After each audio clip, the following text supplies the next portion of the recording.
கர்த்தருக்கு ஸ்தோத்திரம். கர்த்தராகிய இயேசு கிறிஸ்துவின் இன்ப நாமத்தில் இனிய வாழ்த்துக்கள். இன்றைய தியானத்திற்காக ஜெபித்த பொழுது தேவன் தந்த வசனம் மத்தேயு எழுதின சுவிசேஷம் 9ஆம் அதிகாரம் 6ஆம் வசனம். பூமியிலே பாவங்களை மன்னிக்க மனுஷகுமாரனுக்கு அதிகாரம் உண்டென்பதை நீங்கள் அறிய வேண்டும் என்று சொல்லி திமிர்வாதக்காரனை நோக்கி, நீ எழுந்து உன் படுக்கையை எடுத்துக்கொண்டு உன் வீட்டுக்கு போய் என்றார். நம்முடைய கர்த்தராகிய இயேசு கிறிஸ்து நம்முடைய பாவங்களை மன்னிக்கிறவர், நம்முடைய நோய்களையும் சுகமாக்குகிறவர்.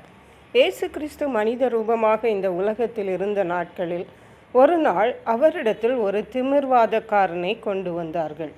அப்பொழுது இயேசு அந்த மனிதனை பார்த்த பொழுது அவருக்கு தெரிந்துவிட்டது, இந்த வியாதிக்குரிய காரணம் அவன் செய்த பாவங்கள் என்று.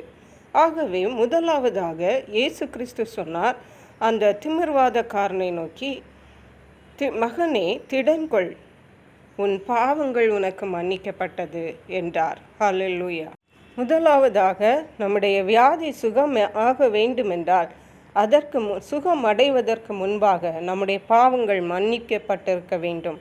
நாம் தெரிந்தும் தெரியாமலும் நாம் செய்து கொண்டிருக்கிற பாவங்களை கர்த்தரிடத்தில் அறிக்கையிடும் பொழுது ஆண்டவர் நம்முடைய வியாதிகளை சுகமாக்குவார். அதற்கு இந்த திமிர்வாதக்காரனின் சாட்சி ஒரு எடுத்துக்காட்டாக காணப்படுகிறது. இயேசு அப்படி பாவங்கள் மன்னிக்கப்பட்டது என்று சொன்ன உடனே பக்கத்தில் இருந்த வேதபாரகர்கள் அவர்கள் கலக்கமடைந்து, இயேசுவை மேசியா என்று அவர்கள் விசுவாசிக்காததினால இவன் எப்படி பாவங்களை மன்னிக்க முடியும் என்று சிந்தித்து கொண்டிருந்தார்கள், சொல்லி கொண்டிருந்தார்கள்.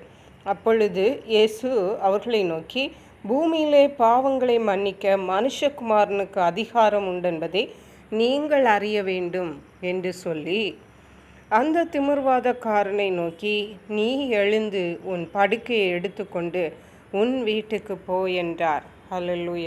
பாவங்களை மன்னிக்கிறதுக்கு இயேசு கிறிஸ்துக்கு மாத்திரம்தான் அதிகாரம் இருக்கிறது. வேறு யாரும் நம்முடைய பாவங்களை மன்னிக்க முடியாது.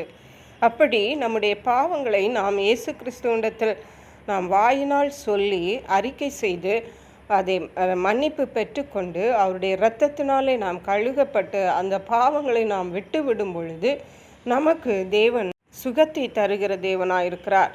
நீ எழுந்து உன் படுக்கையை எடுத்துக்கொண்டு உன் வீட்டுக்கு போ என்றார். ஹல்லேலூயா. முதலாவதாக அவனுடைய பாவங்கள் மன்னிக்கப்பட்டது. இரண்டாவதாக அவன் எழுந்திருக்க வேண்டும். வியாதியை இருக்கு என்று சொல்லிவிட்டு நாம் அப்படியே இருந்து விடக்கூடாது. நம்முடைய பாவங்கள் மன்னிக்கப்பட்ட பின்பு நாம் அந்த நிலைமையிலிருந்து எழும்ப வேண்டும். அதற்கு ஒரு விசுவாசம் நமக்கு தேவைப்படும். அந்த விசுவாசத்தை நாம் தேவனிடத்தில் கேட்டு பெற்றுக்கொள்ள வேண்டும். நாம் விசுவாசத்தோடு எழும்பும் பொழுது நாம் அந்த தேவன் நமக்கு பரிபூர்ண சுகத்தை தருவார்.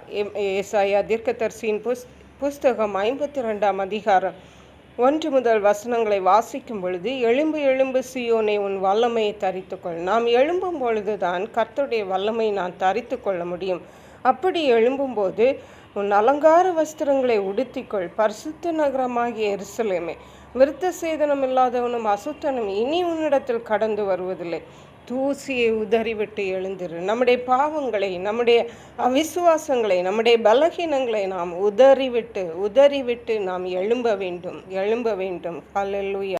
எருசலேமே, சிறைப்பட்டு போன சீயோன் குமாரத்தியே, உன் கழுத்தில் உள்ள கட்டுகளை அவிழ்த்துவிடு. விலையின்றி விற்கப்பட்டீர்கள், பணமின்றி மீட்கப்படுவீர்கள் என்று கர்த்தர் சொல்லுகிறார். ஹல்லேலூயா.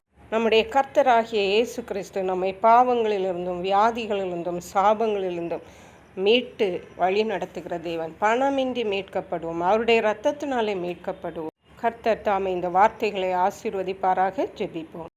எங்களை கிருபையா நேசித்து பாதுகாத்து வழி நடத்துகிற எங்கள் அன்பின் தகப்பனே, ஆசீர்வதிக்கப்பட்ட இந்த நல்ல நாளுக்காக நன்றி. இந்த நாளிலும் கர்த்தர் இந்த திமிர்வாதக்காரனுக்கு சுகம் கொடுத்தது போல எங்களுடைய பாவங்களை மன்னித்து நாங்களும் தூசியை உதறிவிட்டு எழும்பி தெய்வீக சுகங்களை நாங்கள் பெற்று உமக்கென்று சாட்சிகளாய் ஜீவிக்க எங்களுக்கு உதவி செய்வீராக. நன்றி பரிசுத்த ஆவியானவரே. துதிகன மகிமை உமக்கே செலுத்துகிறோம். மீட்பர் இரட்சகருமாகிய இயேசு கிறிஸ்துவின் இன்ப நாமத்தில் ஜெபிக்கிறோம் எங்கள் அன்புள்ள பரமபிதாவே. ஆமேன். God bless you.